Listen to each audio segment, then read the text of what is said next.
Gracias, Rafa. Pues primero, muy apreciada la invitación por el prestigio de la institución, por el tuyo, independientemente de una larga amistad, de un gran respeto profesional, y creo que la convocatoria es oportuna, es pertinente, y yo hago votos porque de aquí salgan mucho más que acuerdos con pretensiones legislativas.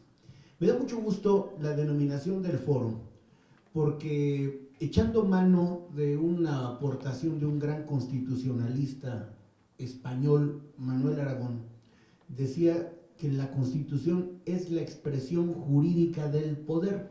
Sobre la Constitución hay definiciones y conceptos para echar para arriba. Me parece que nos ayuda mucho a poner en contexto lo que voy a decir. La expresión jurídica del poder. ¿Cómo se organiza el poder? Pero yo hago un agregado. Debe ser la expresión jurídica del poder democrático. De un poder que se adquiere por la vía democrática y, ojo, que se ejerce democráticamente.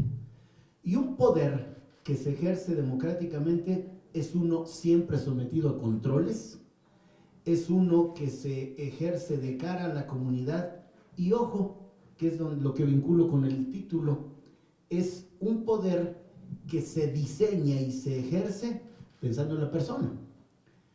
Haciéndome cargo de la parte que eventualmente me correspondiera a título individual y del partido en el que milito, durante muchos años el diseño de la Constitución y con todas sus reformas tuvo como centro a la autoridad, como centro de imputación y centro de interés a la autoridad. Déjenme exagerar un poco, quizás no sea exageración, al poderoso. O sea, pensar en el poder desde el punto de vista del poderoso. Hay un cambio radical cuando se piensa en la asunción del poder y su ejercicio pensando en la persona. Y todavía hay dos categorías: en el ciudadano, que es tan socorrido aludir a él, pero hay una todavía más importante porque es más amplia, en la persona humana, o en la persona individual y colectivamente considerada. Bueno, lo doy como marco de referencia porque la seguridad en sentido lato tiene que ser útil para la persona, ciudadano o no. Es más, puede ser un niño que no es un ciudadano estrictamente hablando, o puede ser un extranjero que es una persona, pero que eventualmente pudiera tener restringidos ciertos derechos. No, se trata de pensar en la persona. Pues justamente el tiempo que nos ha tocado vivir esta generación está asociado con una depauperación de la vida en comunidad, con una lesión a uno de los más importantes valores que es producto de un eventual contrato social de arranque. Ese tiene que ver, por supuesto, con la seguridad en el sentido más lato, no solo el cuidado de la integridad física y de los bienes, sino la certeza de que vivir en sociedad da dividendos, de que se pueden satisfacer todo tipo de necesidades. Pues bien, para ir entrando en materia, la relación entre seguridad nacional y seguridad interior es una relación de continente y contenido. Es decir, la seguridad nacional tiene que ver con la preservación del Estado mismo y las instituciones. Déjenme plantearlo así: la seguridad macro. Mientras la seguridad pública tiene que ver con el cuidado de las personas, su patrimonio, su propia integridad física. Por supuesto que están relacionadas, pero a veces la confusión de los linderos hace, y esto es una afirmación, que haya deficiencia, insuficiencia institucional e insuficiencia normativa para regular estos quehaceres. Por supuesto que a la primera instancia que le corresponde el cuidado de la seguridad, tanto en sentido lato como específico, es a las instituciones. Y justamente, aprovechando el viaje, porque alguien aquí ya lo dijo, ¿cómo hacer que si los gobiernos cambien, si las cosas van para bien o cambien? Por la robustez de las instituciones y la pertinencia de los cambios constitucionales y legales, porque las personas, por supuesto que en un régimen republicano vamos y venimos, pero las instituciones robustas y sus normas tienen que mantenerse con un denominador común que es parte del ejercicio democrático del poder: el protagonismo ciudadano. que me parece que si evoluciona será para darle más, no puede involucionar. Este empoderamiento ciudadano, que no es la generación de una gracia de parte de las instituciones, es más bien el reconocimiento de un potencial que no tiene límite. Pues bien, la seguridad nacional, diríamos, como país en su conjunto, llegamos tarde a la regulación de la seguridad nacional. Aunque ha habido instituciones dedicadas a la preservación de la seguridad nacional, su regulación data de hace poquito más de 10 años, el cambio constitucional y el cambio legal. La seguridad pública está regulada desde tiempos inmemoriales. En consecuencia, quizás pueda dar tiempo, creo que es difícil abordar todo lo relacionado con la seguridad pública, que por supuesto nos impone una demanda a los políticos. Pero déjenme tratar de centrarme en lo que hablé, la seguridad macro, la seguridad nacional, que tiene, voy a tratar de explicarlo de la manera más sencilla, ojalá no parezca una simplificación exagerada. Tiene dos vertientes, y esto lo tomo del precepto constitucional del artículo 89, la defensa exterior y la seguridad interior.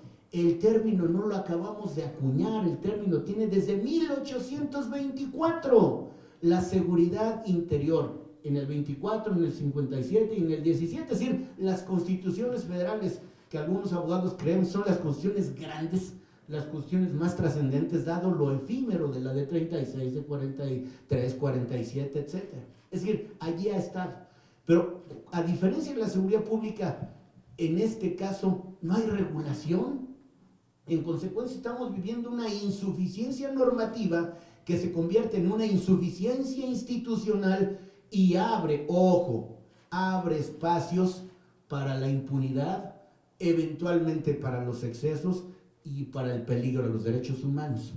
En el mundo público, en el derecho público, todo tendría que estar regulado, dado aquel principio elemental en las escuelas de derecho, que las autoridades solo pueden hacer aquello que estrictamente les otorga la ley, la Constitución. No pueden actuar como si actuamos los particulares, diciendo, lo puedo hacer en tanto no me lo prohíba la Constitución o la norma. En materia de seguridad interior no existe una laguna legal, hay un océano de insuficiencia jurídica. El presidente tiene la facultad, no solo porque tradicionalmente se ha dicho que es el comandante de las Fuerzas Armadas, cosa que se repite en términos retóricos, pero no está literalmente dicha en la Constitución. Ojo, el presidente atiende demandas de seguridad interior con una consigna que me parece muy prudente y que tendría que estar siempre, que es la coordinación entre ámbitos de gobierno. Hay amenazas que han rebasado la capacidad instalada de las policías locales. Cuando digo locales, quiero significar las municipales y las estatales, inclusive que se convierten en una amenaza para el Estado mexicano en su conjunto. Es allí donde estamos frente a planteamientos de seguridad interior. Eso creemos algunos. Primer problema entonces de deficiencia jurídica. ¿Cuáles son los linderos de la seguridad interior? No están. Sí, a partir de dónde y hasta dónde no están. Lo que proponemos quienes impulsamos una ley de seguridad interior, que, ojo, podría ser parte de una ley de seguridad nacional, técnicamente sería correcto, pero creemos que las fronteras normativas están tan claramente definidas que el tema merece una ley exprofeso, una ley hecha como un traje a la medida.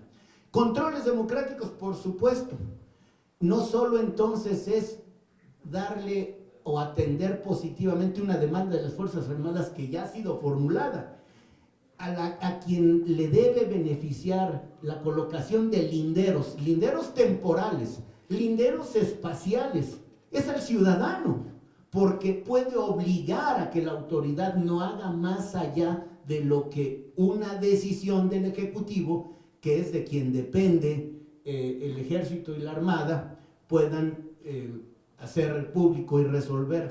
En consecuencia, la ley de seguridad interior no estaría concebida para darle un beneficio a las autoridades castrenses, sino a los ciudadanos de Apaxingán, de Acapulco, de Tijuana, de Guadalupe y de muchísimos otros lugares. Este es un asunto, entrando a otra pequeña vertiente, que no se tiene que politizar, o me corrijo, partidizar. Este es un asunto que nos atañe a todos los mexicanos y tenemos que hacer que el ejército y la armada, ojo, como principales protagonistas de la seguridad interior, pero no los únicos, porque puede haber amenazas a la seguridad interior incluso con desastres naturales, obligue a los controles judiciales.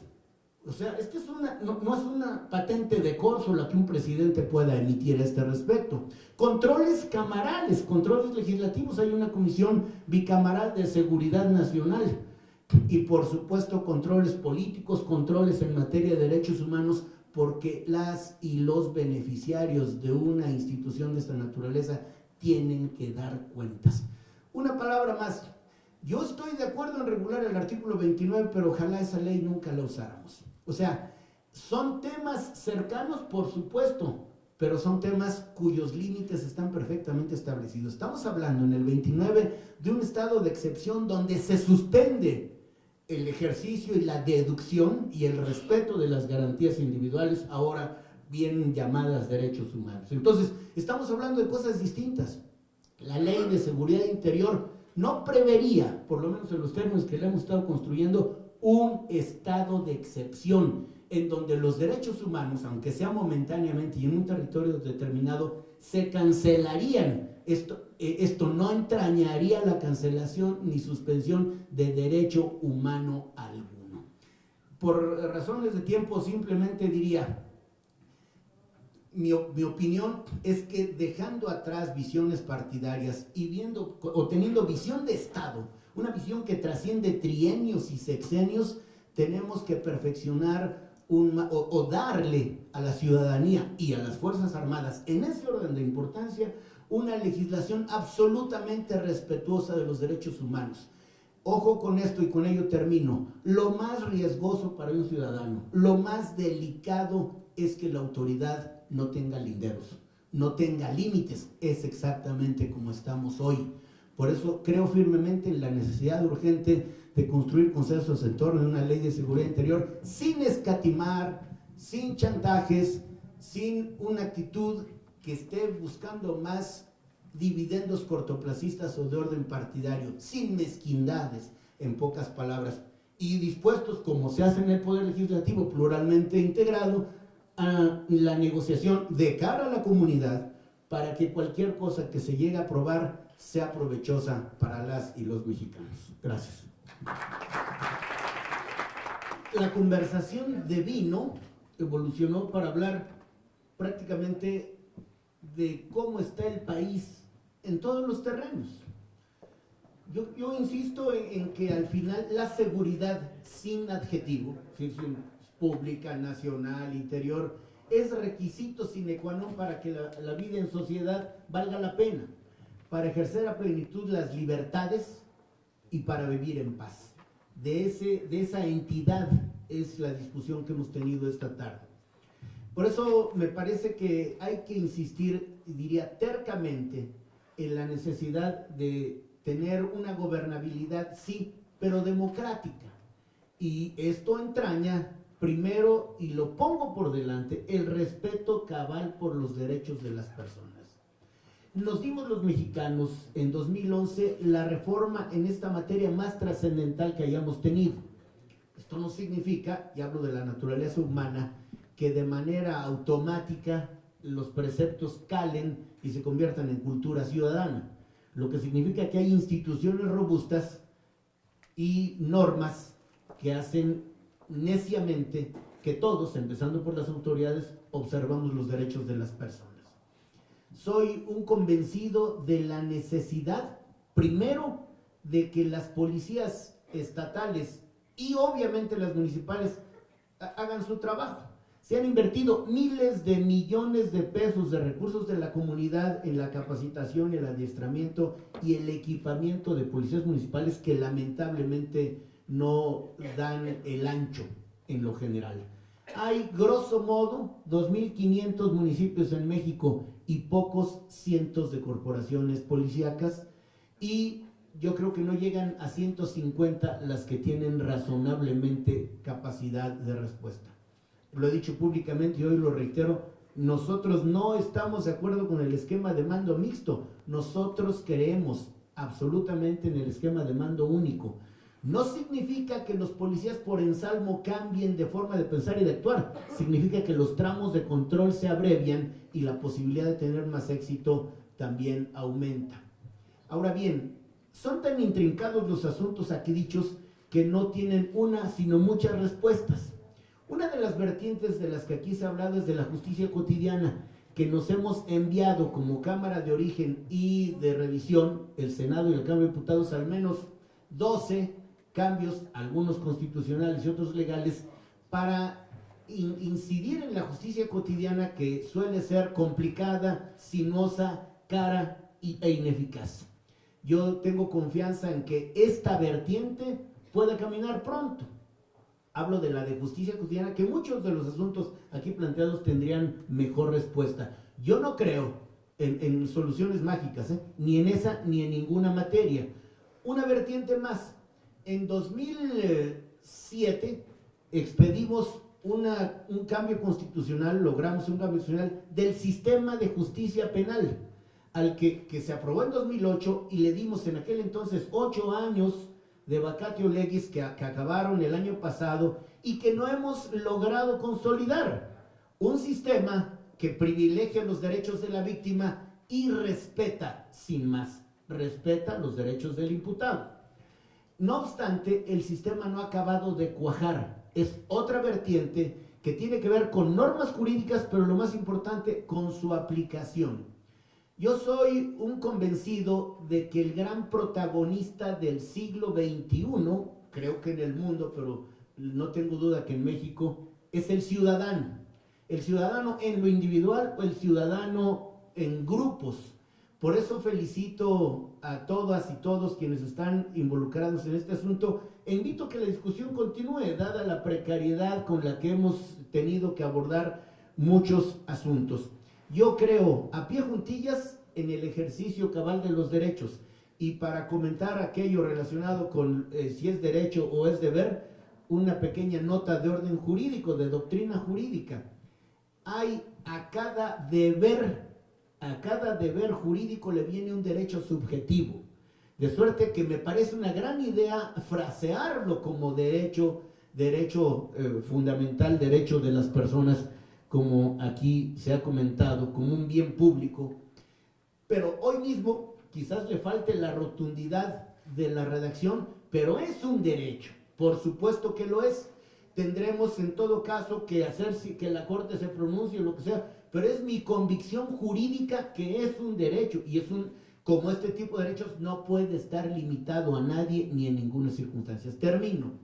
Este asunto el asunto global, el reto de la seguridad, que trascender lo inmediato, lo cortoplacista, incluso las visiones partidarias que pueden parecer por momentos dogmáticas, lo cual no es bueno para la democracia mexicana, y construir un espacio de neutralidad partidaria en donde, despojándonos de estas cuestiones que a veces lastran más de lo que impulsan, podamos construir instituciones y normas que no vayan con la coyuntura. Un último dato de la Ley de Seguridad Interior. La Ley de Seguridad, por lo menos los proyectos que han alcanzado ya consensos en lo fundamental, el de Roberto, el mío y otros, no están previendo que esta normatividad sea transitoria, ni que solo sea para el ejército. No es una ley ante la emergencia, es una ley que tiene que regular un fenómeno que está en el peor de los mundos. No hay gobierno ni estatal ni municipal que haya tenido el apoyo de las Fuerzas Armadas que desee que las Fuerzas Armadas se vayan, haciéndome cargo de las eventuales dificultades que haya tenido las Fuerzas Armadas en su actuación. En consecuencia, no solo no es una mala idea, otro día lo discutimos, es perfectamente constitucional y perfectamente legal su intervención.